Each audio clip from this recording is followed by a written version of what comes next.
الله هەر تایبەت بە ئەم کۆبوونەوەی کە ئەنجام دراوە کۆبوونەوەی مەسرور بارزانی جێگری سەرۆکی پارتی لەگەڵ سندیگای هەروەها پیشەوەران کە ئەوان کەسانێکی دەستەبژێرن لە ناو کۆمەڵگا و گرنگی تایبەتی خۆیان هەیە وڵات بەرەو پێشەوە دەبن.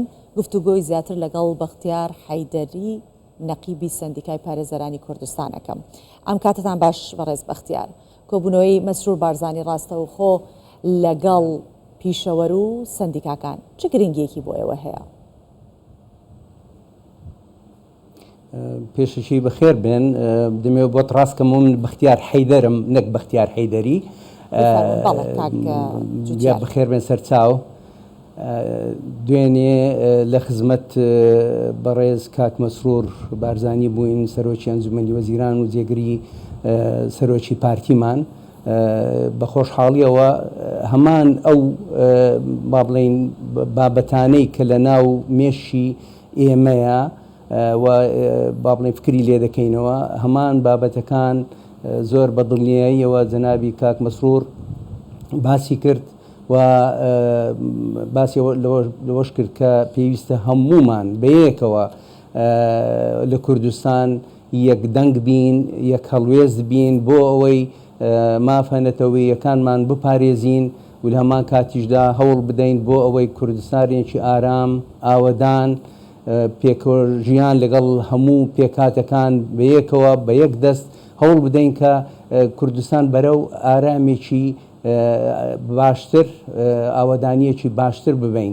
ئەوەش بەدڵنیاییەوە بۆ دەبێت کە هەمومان ئەبێ هاوکار یەکتر بین هەما هەنجیمان لە نێوان هەبێت و ئەبێت بەرژەوەندی گشتی ملت پێش هەموو بەرژەوەندیەک دابنین.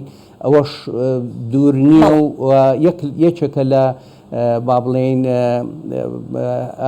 هەدەفە استراتیژیەکانی پارتی کە لە ڕۆژی دامەزرانیەوە تا ئێستا هەر بۆ ئەمە کاری کردووە و وا لەگەڵ خەڵکی تریش هیچ کەسێکی نەسڕیوەتەوە بەعکسەوە لە شۆڕشی ئەیلولەوە پێشتریش و دواتریش پارتی دەرگای کراوە بووە و بە هەماهەنگی لەگەڵ خەڵکانی تر ئیشیکانی کردووە. بەڵێ کاک جوتیار جەنابەت بۆ خۆت بەشدار بوویت لەو کۆبوونەوەیە و گوێبیستی ڕێنمایەکانی جێگیری پارتی دموکراتی کوردستان بوویت.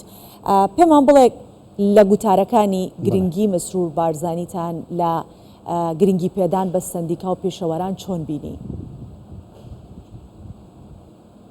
بەڵێ خۆی بە دڵنیاییەوە ئەو زۆر دووپاتی کردەوە کە زۆر گرنگی دەدەنە ڕێکخراوەکان و ڕێکخراوی کۆمەلگای مەدەنیە و لە هەمان کاتدا سندیکاکان خۆ دەزانی ئەوانە ئەو ڕێکخاوەرانی کۆمەلگای مەدەنی لەگەڵ سندیکاکان ئەوانە نوێنەرایەتی زۆربەی چین و توێژەکانی جەماوەر خەڵک دەکەن بۆیە گرنگێکی زۆری پێدا و هەروەکو پێشتریش لایەن حکوومەتەوە گرنگی پێدراوە. ئێمەش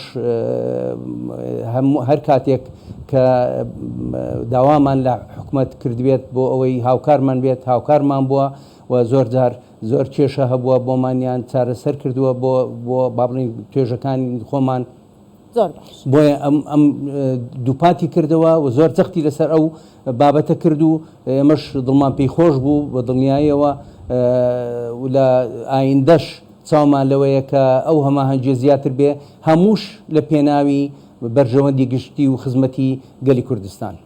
بەڵێ باشە جەنابەت ئاماژەت بۆ کرد کە گرنگی بە سندیکاکان دەدەن و چیتان داوا کرده بێت هاوکارتان بوونە ئێوە چۆن وەڵامی ئەو هاوکاری بوونە دەدەنەوە ئێوە دەبێت چی بکەن چه ئەرکێک لەسەر ئەستۆی ئێوەیە؟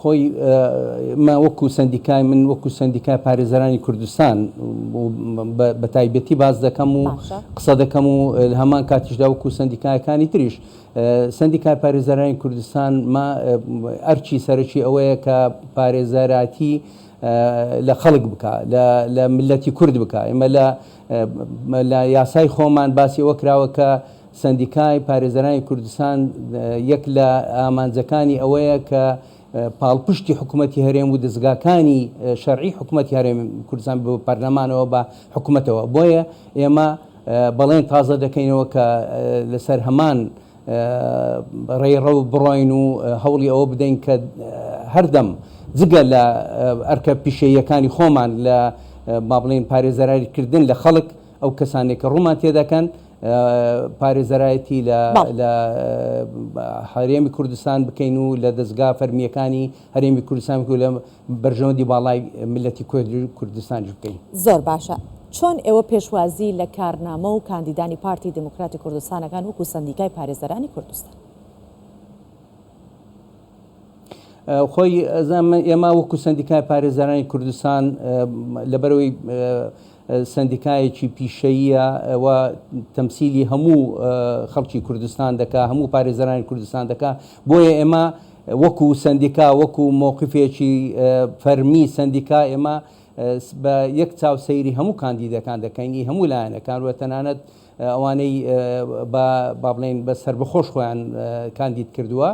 بەڵام من وەکو پارتیەک و وەکو لایەنی پارتایەتی خۆم ئیتر ئەوە شتێکی ئاساییە کە من کار بۆ لە دەرەوەی کارەکانی سندیکا من بۆ کاندیدەکانی پارتی کار بکەم و کاریشم کردووە و هەموو ئەندامانیش ئەوانەی کە با بڵێن پارتین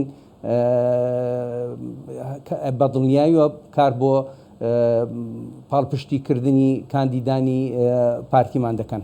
بەڵێ سپاسی نەقیبی سەندیکای پارێزەرانی کوردستانەکەین لە کوردستان 24 لەگەڵمان بوویت. سپاس بۆ ئامادەبوونت.